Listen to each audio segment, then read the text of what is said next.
1993년 스티븐 스필버그 감독의 실화를 바탕으로 한 쉰들러 리스트라는 영화가 개봉되어서 많은 사람들에게 큰 감동을 주었습니다. 내용은 1939년 독일에 점령당한 폴란드의 한 도시에 냉정하기 그지없고 기회주의자인 독일인 사업가 오스카 쉰들러라는 사람이 있었습니다. 그는 수단과 방법을 가리지 않고 유태인이 경영하는 한 그릇 공장을 인수를 해버립니다. 그리고 나치와 결탁해가지고 인건비를 주지 않아도 되는 유태인들을 자신의 공장에 고용해서 많은 돈을 이렇게 벌게 됩니다.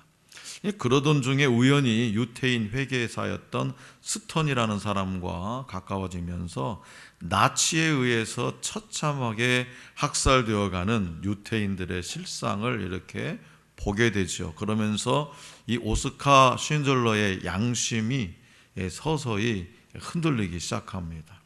마침내 그는 노동 수용소에 있는 그 유태인들을 구하기로 마음먹고 직접 자신이 구해낼 유태인의 명단이 적힌 영화 제목인 쉰들러 리스트를 만들고 그들을 구하기 위해서 나치에게 뇌물을 주기로 작정합니다. 그리고 마침내 그는 1100명의 유태인을 구합니다. 그러나 오스카 쉰들러는 많은 유태인을 구하였음에도 자신의 승용차나 시계 등을 더 팔아서라도 자기가 가지고 있는 것을 모든 것을 다 팔아서라도 더 많은 생명을 구하지 못함을 안타까워하면서 영화는 끝이 납니다.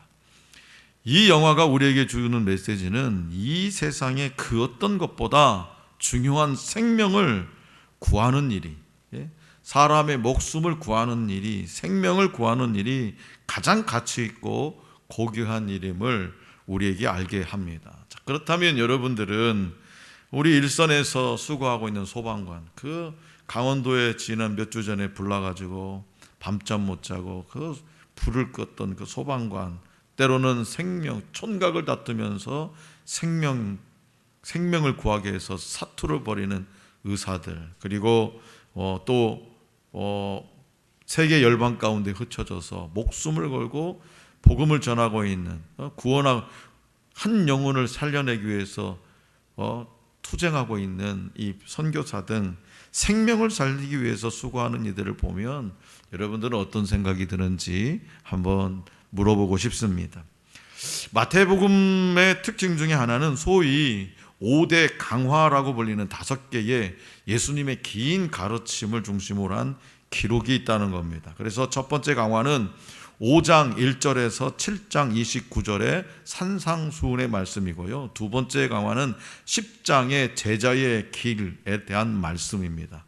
세 번째 강화는 13장에 기록된 7가지 천국 비유고요. 네 번째 강화는 18장에 기록된 하늘나라 시민의 생활 자세, 그리고 마지막 5번째 강화는 24장 25장에 기록된 감람산 강화지요. 오늘 우리에게 주신 본문 말씀은 두 번째 강화인 제자의 길에 대한 예수님의 가르침입니다. 강화라는 말은요, 한자로 익힐강, 말할 화라는 단어를 사용하는데요, 강의하듯 쉽게 풀어서 이야기하는 것, 이것이 강화입니다. 그러니까 예수님이 제자들을 부르시고 제자들을 파송하시는 것은 구속사에 아주 중요한 의미가 있죠. 공생의 3년 동안 천국 복음을 전파하신 예수님은 마지막 사명이셨던 그 십자가 구속 사건 후 천국 복음 전파의 연속성을 위해서 사람들을 필요로 하셨습니다.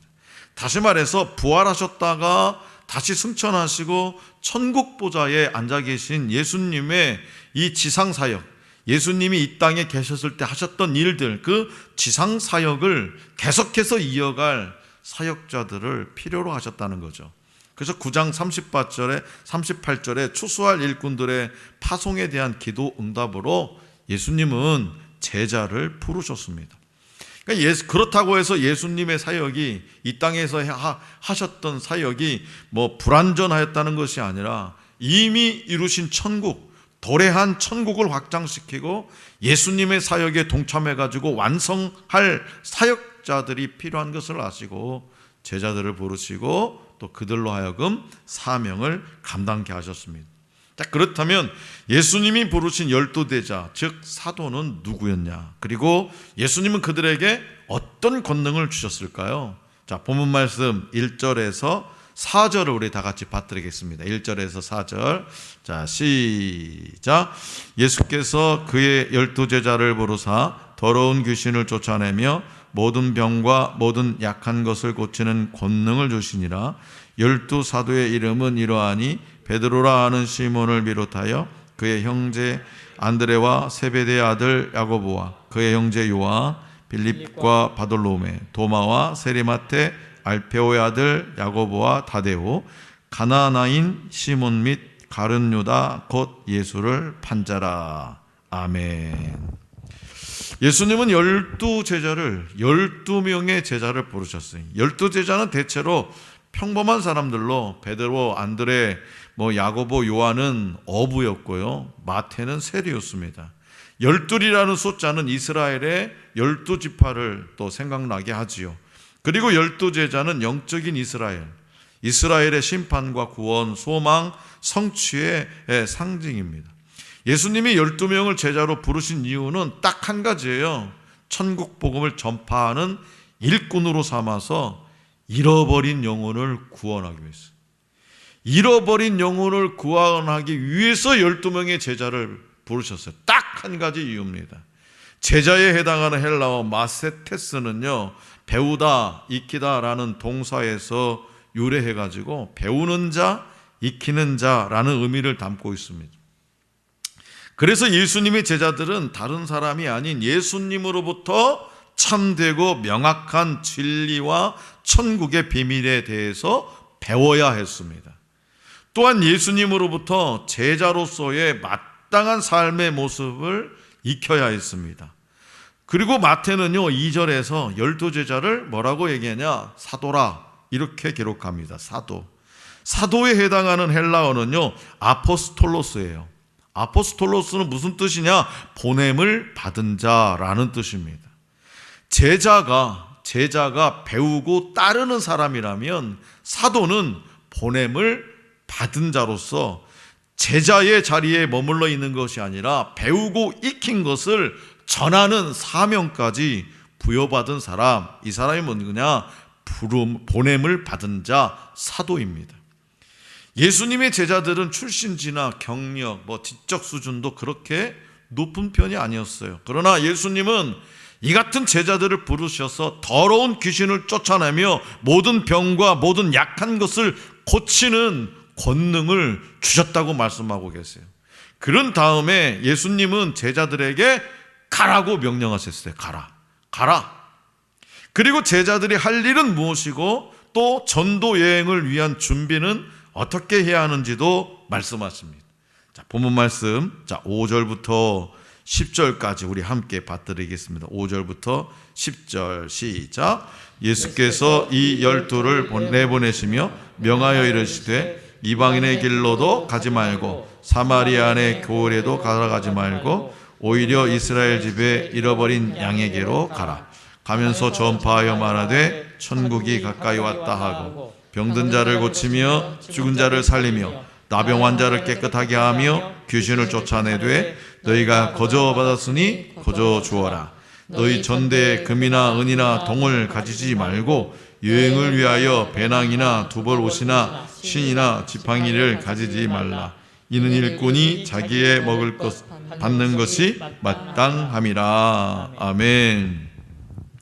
예수님은 제자들에게 이방인이나 사마리아인의 고을이 아닌 이스라엘 집의 어린 양에게로 가라고 명령하셨어요. 가서 온갖 병든 자를 고치고 천국이 가까이 왔다고 하나님 나라 복음을 전파라고 말씀하십니다. 그러니까 본문 말씀 5절에서 내 보내다에 해당하는 헬라어는요, 아포스텔로네요. 아포스텔로는 어떠한 인물을 주어 대리로 파견하다라는 것이. 오늘날로 따지면 대사를 얘기하는 거죠. 미국 대사, 중국 대사, 일본 대사. 이 단어의 강조점은 뭐냐? 아포스텔로의 강조점은 뭐냐? 첫째, 보냄을 받은 자는 보내는 자를 대리한다는 거예요. 다시 말해서 보내시는 예수님의 권위가 제자, 즉 사도들에게 주어졌다는 겁니다. 제자들은 예수님이 하셨던 병든 자를 고치고 죽은 자를 살리고 나병한 자를 깨끗하게 하고 귀신을 쫓아내는 일을 할 수 있는 그런 권위와 능력을 부여받았다라는 거예요. 두 번째는 뭐냐? 보냄을 받은 자는 보내는 자가 준 임무를 충실하게 감당해야 돼요. 예수님으로부터 보냄을 받은 12사도는 복음 전파는 물론이고요, 예수님의 모든 말씀에 철저하게 순종해야 했습니다. 그들은요, 이스라엘 집에 잃어버린 양에게로 가야 됩니다. 다른 데로 가는 게 아니에요. 잃어버린 양에게로, 이스라엘 집에 잃어버린 양에게로 가야 돼요.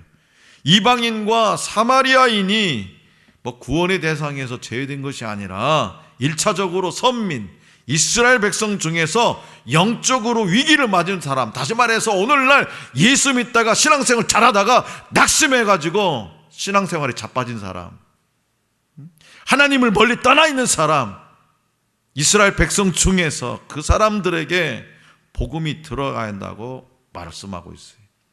또한 제자들은 거저 받았으니 거저 주어야 한다라고 말씀하고 있습니다.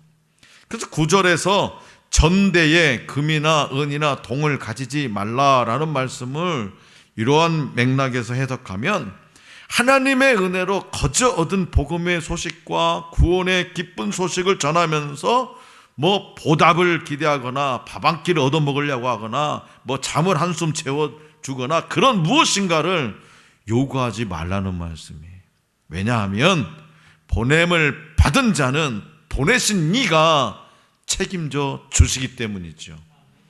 다시 말해서 오직 하나님만 의지하고 하나님 나라만을 사모하면서 복음을 전하면 의식주를 비롯한 모든 문제는요, 하나님이 직접 해결해 주시겠다고 약속하셨습니다. 성도 여러분, 그렇다면 예수님의 제자인 여러분에게는 어떤 권능과 은사가 있습니까? 복음을 전할 때 여러분들에게 주신 권능과 은사를 어떻게 활용하면 좋을까요? 오늘날 하나님 나라의 성도인 저와 여러분들은 12사도의 사도적 지위를 공유하지는 않지만 예수님의 제자이며 동시에 예수님의 복음 전파 사명을 감당하기 위해서 각자의 삶의 자리로 부르심을 받았습니다. 부르심을 받았어요. 그렇기 때문에 예수님이 복음 전파를 위해서 제자들에게 권능을 주신 것처럼 오늘 우리에게도 각자 필요한 은사를 주셨습니다. 그리고 하나님께서 저와 여러분들에게 주신 그 은사와 부르심에는 조금도 후회하심이 없어요. 아이고, 내가 왜 저걸 왜 불렀을까? 뭐 한다고 저자한테 물질의 복을 차고 넘치게 줬을까? 그런 후회가 없다라는 거예요. 그런 후회가. 하나님이 우리에게 주신 은사, 그 은사를 주신 첫 번째 목적은 뭐냐? 하나님의 일, 즉 복음 전파를 위함. 하지만 이 은사를 잘못 사용해서 나의 유익을 취하고 나의 욕심을 채운다면 하나님은 그것에 대해서 책임을 물으십니다. 예수님이 제자로 부르시고 사도로 세우신 12명은 특별한 이들이 아니었어요. 도리어 세상적으로 볼 때 보잘것없는 사람들이었습니다. 도마는 우리가 너무나 잘 알다시피 예수님을 직접 봐야 믿을 수 있다고 했던 현실주의자였습니다. 마태도 물질을 다루던 현실주의자였습니다. 알페오의 아들 야고보와 다데오는요, 신앙이 없었어요. 그저 어머니에게 믿음의 유산을 받은 것, 그것뿐이었어요. 마지막으로 가나나인 시몬은요, 열심당원으로 로마의 무력으로 대항하는 독립군이었습니다. 가룟 유다에게도요, 저항적 기질이 있었어요.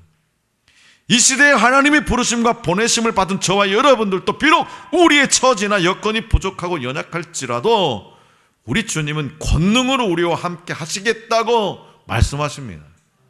우리로 하여금 하나님 나라의 복음 전파 사역을 감당할 수 있는 은사를 이미 주셨다고 말씀하고 계세요. 귀신을 쫓아내고 모든 병과 약한 것을 고치는 일들을 할 수 있는 권능을, 능력을 이미 주셨다고 말씀하세요.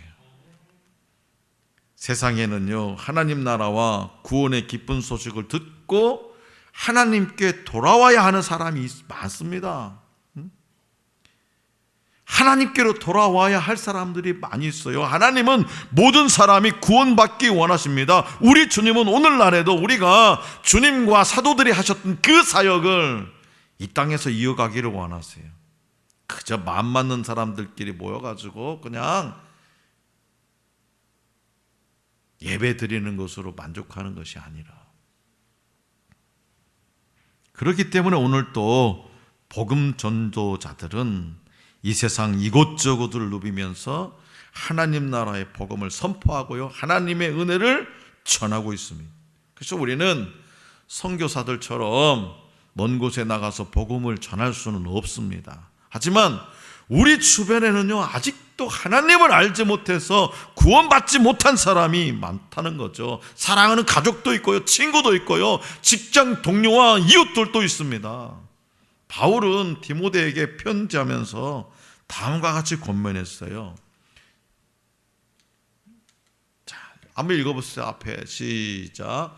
누구든지 자기 친족, 특히 자기 가족을 돌보지 아니하면 믿음을 배반한 자요 불신자보다 더 악한 자니라. 아멘. 누구든지 자기 친족, 특히 자기 가족을 돌보지 않으면 더 악한 자라, 믿음을 배반한 자라, 불신자보다 더 악한 자라, 이렇게 권면하고 있습니다. 여기서 자기 가족을 돌본다라는 것은요, 뭐 육체적 돌봄을 의미할 수도 있지만 더 중요한 영혼 돌봄이에요. 영혼 돌봄. 따라서 가족 중에, 또 가까운 이웃 중에 아직 복음을 듣지 못한 사람이 있다면 그에게 복음을 전해야 됩니다. 복음 전파의 사명은요, 하나님으로부터 먼저 부르심을 받은 저와 여러분들에게, 하나님으로부터 보내심을 받은 우리에게 주신 가장 귀중한 일이에요. 오늘날 크리스찬들에게 날마다 일어나는 세 가지 기적이 있대요. 날마다 일어나는 세 가지 기적. 첫째는 뭐냐? 예수님을 믿는다고 하면서 성경 말씀은 거들떠 보지도 않는 것이랍니다. 두 번째는 예수님을 사랑한다고 하면서도 기도를 게을리하는 거라고 합니다. 마지막 세 번째는 주님의 지상 명령인 복음 전파, 전도를 전혀 하지 않는 것이라고 합니다. 이것이 요즘 믿는 사람들에게 이런 날마다 일어나는 기적이래요. 그럼에도 불구하고 대부분의 크리스찬들이 예수님을 믿고 사랑한다고 자신 있게 말하고 있죠. 특히 전도하는 일에서 무심합니다. 우리는 다른 사람에 관한 이야기는 밤을 새우면서까지 하려고 합니다. 예를 들면 남자와 막 교제를 시작한 처녀는요, 때를 얻든지 못 얻든지 만나는 사람마다 자신과 교제하고 있는 청년에 대해서 말하려고 합니다. 그런데 왜 예수님에 관해서만큼은 입을 꼭 다물고 있는 것일까?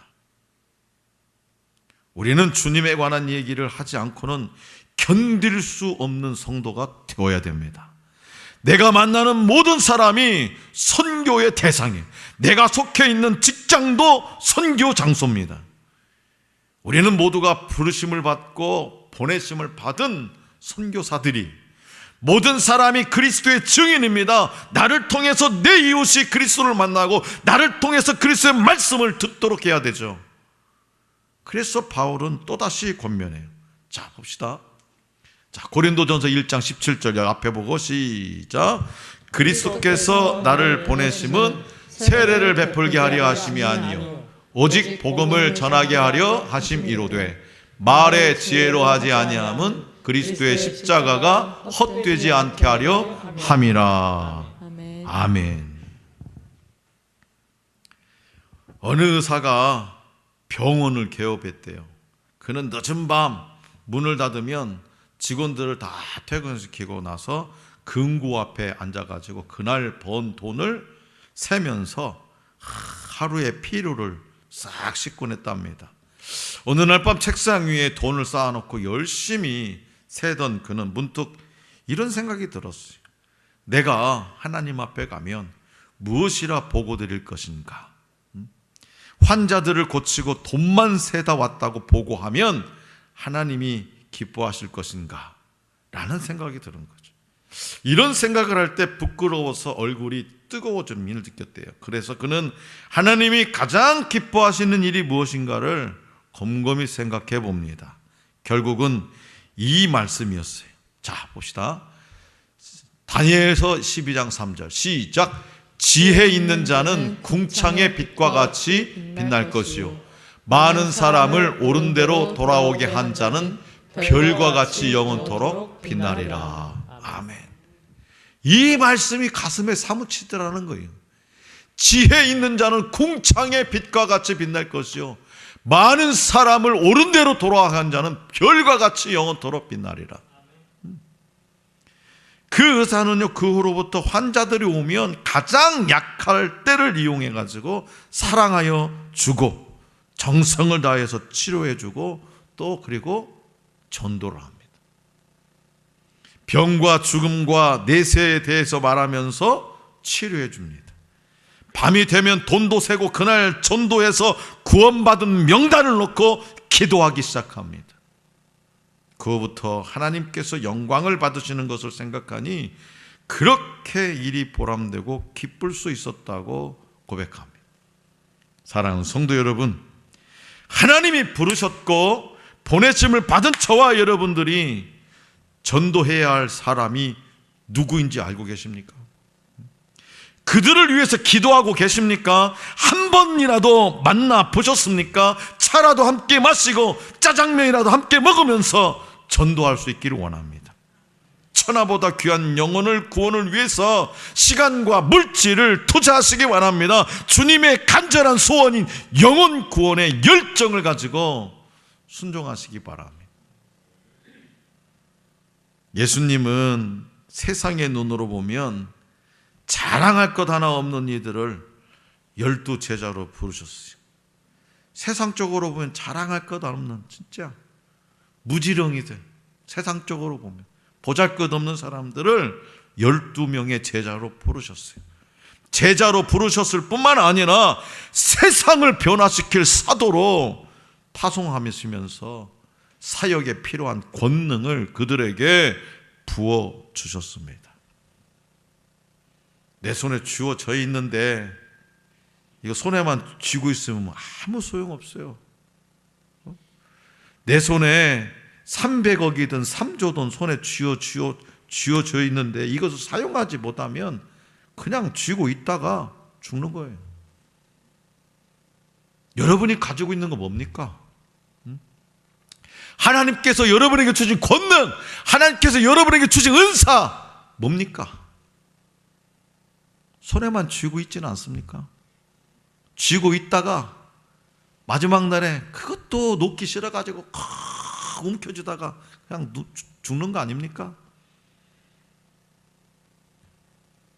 보내심을 받은 사람은 보내신 분의 권능으로 맡겨주신 복음 전파의 사명을 충성스럽게 감당해야 합니다.